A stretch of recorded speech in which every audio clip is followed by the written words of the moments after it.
Hello నమస్తే అండి. నేను doctor Greeshma, fertility consultant, 49 fertility centre Kukatpally. మనకి ఒక డౌట్ ఏమొస్తుంది అంటే కొంతమందిలో విమెన్లో మనకి కొంచెం గర్భాశయం అనేది కంపారిటివ్లీ చిన్నగా ఉంటుంది. సో అట్లాంటి వాళ్ళకి మనకి ప్రెగ్నెన్సీ ఎంతవరకు సాధ్యపడుతుంది, ఒకవేళ అట్లాంటి వాళ్ళు ప్రెగ్నెన్సీ అయినా ఏమన్నా రిస్క్ అనేది ఉంటుందా బేబీకి? సో ఈ విషయం గురించి మాట్లాడుకుందాం.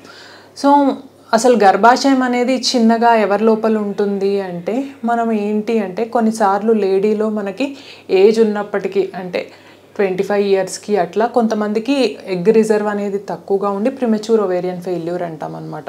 కొంచెం ముట్టు అనేది అంటే కొంచెం త్వరగా నిలిచిపోయే రిస్క్ అనేది ఉంటుందన్నమాట ఈ ప్రిమెచ్యూర్ ఓవేరియన్ ఫెయిల్యూర్ ఉన్న వాళ్ళకి. వీళ్ళకి ఏంటి అంటే కొంచెం సెకండరీ ఎమెనోరియా ముట్టు అనేది సరిగ్గా రాదు కాబట్టి మనకి ఓవరీస్ అనేవి వీక్ ఉంటాయి కాబట్టి హార్మోన్స్ అనేవి తక్కువ ఉంటాయి కాబట్టి వీళ్ళ లోపల ఏంటి అంటే ఆ గర్భాశయం సైజ్ అనేది కూడా మనకి ఆ హార్మోన్స్ లేకపోవడం వల్ల చిన్నగా ఉంటుందన్నమాట. సో మనకి ఏంటి అంటే ఇట్లాంటి వాళ్ళకు కూడా కొంచెం హార్మోన్స్ అవి ఇచ్చి గర్భాశయం అనేది పెంచి మనకి ప్రెగ్నెన్సీ రావడానికి అవకాశాలు అనేవి నార్మల్ పీపుల్లో ఎలా ఉంటాయో అలా ఉంటాయన్నమాట.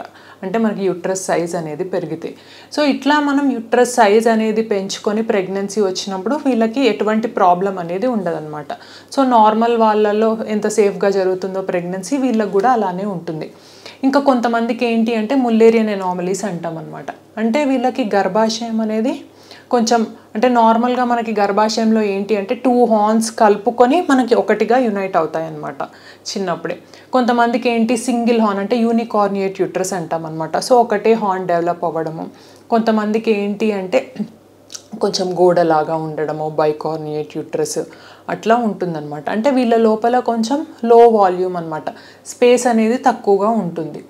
సో ఇట్లాంటి వాళ్ళకు కూడా మనకి ప్రెగ్నెన్సీ అనేది బాగానే వస్తుంది. కాకపోతే ఏంటి అంటే ప్రెగ్నెన్సీ వచ్చినప్పుడు కొంచెం వీళ్ళకి యూనికార్నియేట్ యూట్రస్ ఉన్న వాళ్ళకి బైకార్నియేట్ యూట్రస్ ఉన్న వాళ్ళకి కొంచెం వాల్యూమ్ అనేది తక్కువ ఉంటుంది కాబట్టి కొంచెం తొందరగా డెలివరీ అయ్యే అవకాశాలు అనేవి ఉండొచ్చు అనమాట. అంటే ప్రీటర్మ్ లేబర్. సో అదొకటి అనమాట. నెక్స్ట్ వచ్చేసరికి కొంతమందికి సెప్టమ్ అనమాట. సో ఈ సెప్టమ్ అనేది ఉన్నప్పుడు ఏంటి అంటే మనకి కొన్నిసార్లు ప్రెగ్నెన్సీస్ వచ్చినా అబార్షన్ అయ్యే ఛాన్సెస్ అనేవి ఉండొచ్చు. సో ఇట్లాంటి వాళ్ళు ఏంటి అంటే మనం ముందు చూసుకొని హిస్ట్రోస్కోపీ అట్లా చేసుకొని ఈ సెప్టమ్ ఈ గోడ లాంటిది వీలైనంత వరకు తొలగించుకుంటే మనకి ప్లేస్ అనేది పెరుగుతుందన్నమాట. అట్లాంటప్పుడు మనకి ప్రెగ్నెన్సీ అటెంప్ట్ చేసుకుని మనకి 9 months వరకు సేఫ్గా అంటే మనకి ప్రెగ్నెన్సీ అనేది సాగుతుంది.